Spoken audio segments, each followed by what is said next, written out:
Good to be here with all of you again tonight. Some of you didn't stay all night, did you? Just camp out? MashaAllah. I like that. I was listening to the program from back there. And I was thinking about what happens when people who are not Muslim hear about Islam in the media, websites, even, from some people who said they had contacts with some Muslims. And I was remembering what happened when I first had the chance to meet a Muslim. How many of you heard about the story? You already heard it? I'm not going to bother you with it again. Alhamdulillah. Do we have anybody here tonight that's a Muslim? Where are the Muslims at? Where are they? If the angels came right now and wanted to know who's the Muslims, who'd raise their hand? Let's see. Huh? Hello. Okay. Do we have anybody here that's not a Muslim yet? You already got the beard, man. I said, you're good to go. How about over here? Huh? Flip it.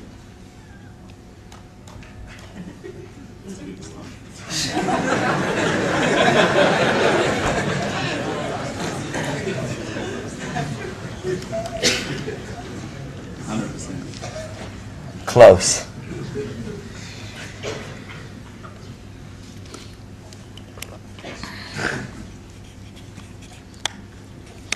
And when people hear the story of what some Muslims do, and then this, of course, has to be exaggerated a little bit, then we find some,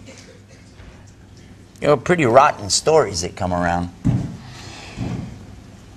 And just the other day, right here in Australia, there was a chance for me to interview some people. I like to do that man on the street thing with the camera and go around and ask the people, have you heard about Islam? What do you know about Muslims? Have you ever seen any of those programs where they do that? And you listen to people's responses. Some of them are hysterical.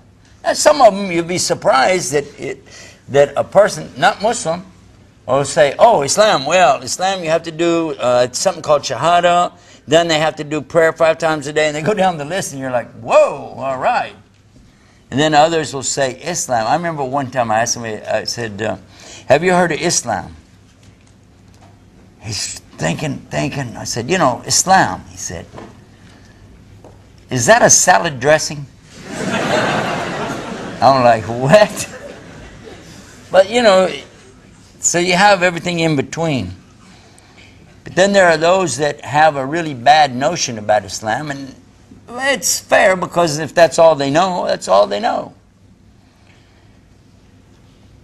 But it should be that after somebody is dealing with Muslims, even for a short period of time, that they'd have a pretty good impression of Islam and what the Muslims are about.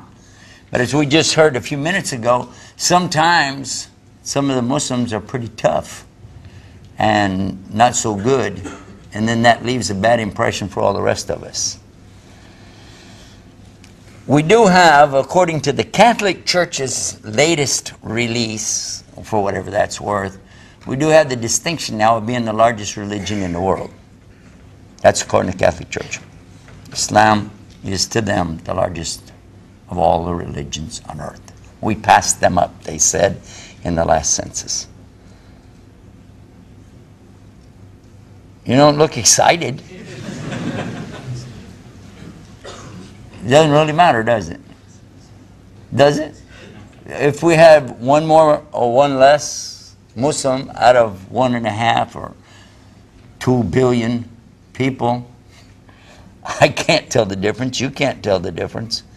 But it makes a lot of difference how the Muslims we have behave. The akhlaq of the Muslim is really what it's all about. The behavior, the manners, the way of the Muslim. When we talk about the people of the West, so-called West, and the so-called East, so-called Middle East. There will always be cultural difference, and there's going to be traditions that some tribes and people have that'll separate them from the other people. But when we start talking about religion, most religions have something that kind of leans toward their own area. For instance, Hindus obviously are going to be basically from India. Why? Well, that's really the name. It's not really India. It's Hindustan, and their religion's named after the place. That's Hinduism. Christianity is not exactly the same way, though, because it does have adherents from all of the population of the world. Judaism, on the other hand, is pretty strict. If you want to be a real Jew, you have to be born under the tribe of Judah. So the only way you could really join is get a blood transfusion from somebody that's from there, if you want to go by that. And then Buddhism is just limited really to certain areas. Some people are attracted to it, but what about Islam? Islam claims to be for all places and all people and all times. This is the claim in Islam. Because I grew up with a Christian background, I can speak from that to the extent, at least for the first 50 years, and tell you that I definitely saw, whether they will ever admit it or not, prejudice. Because even today we have Christian churches that are for Chinese, and Christian churches for Japanese, and we have Christian churches for black people, Christian churches for Mexican people, even though they speak English. But wouldn't it be strange to you and I if somebody said, oh, don't go to that mosque over there because that's black people? Because any masjid in the world could have a black person as the imam, or a white person, or a yellow person, or any color person, and we wouldn't think about it, would we? All we want to know is, can he recite the Quran correctly?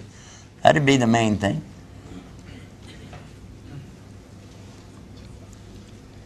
When Malcolm X was close to real Islam, you know, he used to be in the Nation of Islam, but when he came to real Islam, that was one of the things that struck him, because he had gone for Hajj. And he was amazed. He said, you'd be praying right next to a white person. And blacks and browns and all the colors, all, you know, all together. He was amazed. He talked about it. One of the things he said was that when he did salah in some small masjid, in Mecca, they weren't actually at the big haram, they were in a small masjid. He said that he noticed that the one leading was probably from Africa, but he was black. And so he went to him after the prayer and he said, did you ever think you'd have a chance to be leading prayer in front of all these white guys? He said, the man looked at him and said, what? What are you talking about? Because of the stigma, the thing that he grew up in his mentality, this was a big deal, you know, to try to finally get a chance to be up at level with Whitey. That's what he talked about. And I watched, by the way, I used to be white.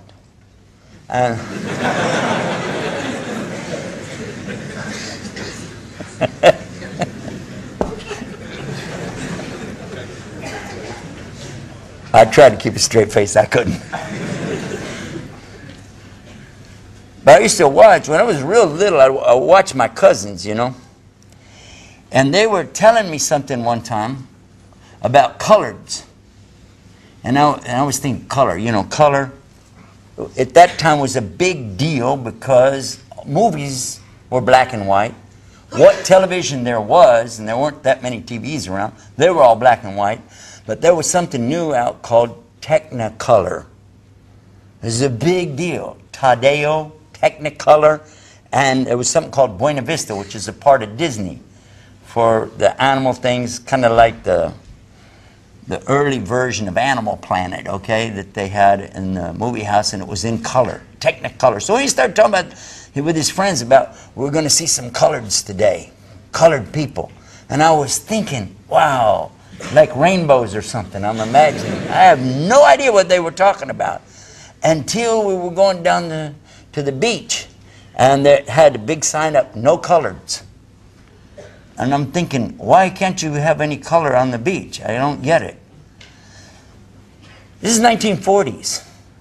And it was so bad that people took it for granted and it was all right. But still, little kids, they don't get this. They don't really see that because they start out innocent. We mentioned that last night, that when children are born, they're in a state of innocence, not a state of guilt, you know. And so they don't perceive this horrible thing. In Arabic, you've got something that extends over into tribalism and bipartisan. It's called asabiya. And this is worse than that. It's something horrible. And so we were now making a migration from up north to Texas. I remember that. And on the way, we stopped in a place called Arkansas.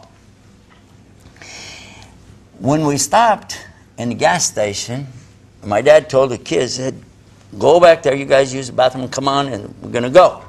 You know how it would be. Well, my sisters got the ladies, girls, you know, and somebody else had the men's, and I kept going, and they said, colored. I said, yeah, colored. That's going to be great, you know. 'Cause I wanted to see what a colored bathroom looked like inside. I could imagine that was going to be something. And when I come out of it, I said, not that great of a bathroom, you know. And some guy saw me come and said, what did you go in there for? I didn't want to tell him, you know. I used the bathroom. He said, no, that's for colored. I didn't get it.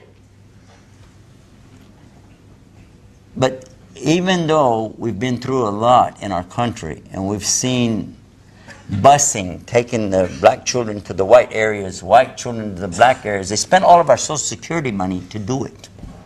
All the reserve for Social Security, they used it up for that. In the 60s, it got really bad, and then it got to the point where we had some very serious violence. And when Martin Luther King Jr.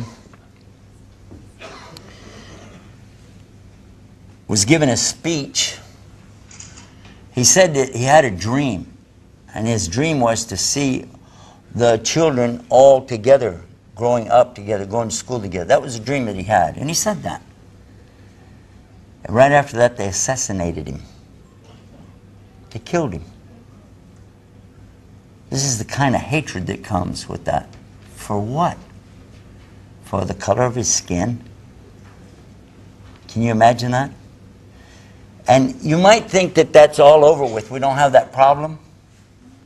No. What it does, it just goes deeper. It hides its head down low, you know, under the radar. But it's still there. If you doubt what I said, and it extends beyond just the white-black thing, it's also a man-woman thing. You know, in the West, they still have a problem with women holding high position. You believe that? How come Hillary Clinton is out of the race?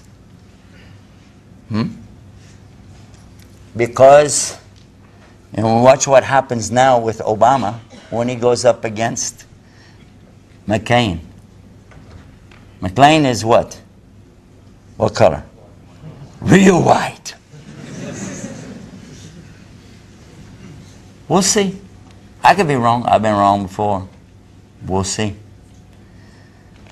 The point that I'm trying to get at really is how much the West really needs to understand what the true Islam is about, because it's the thing that they claim to be looking for. They claim that they're making when they make their big speeches and pontificate ad infinitum on their great and wonderful principles that they'd like to offer to the people of the ignorant, you know, backward third world countries.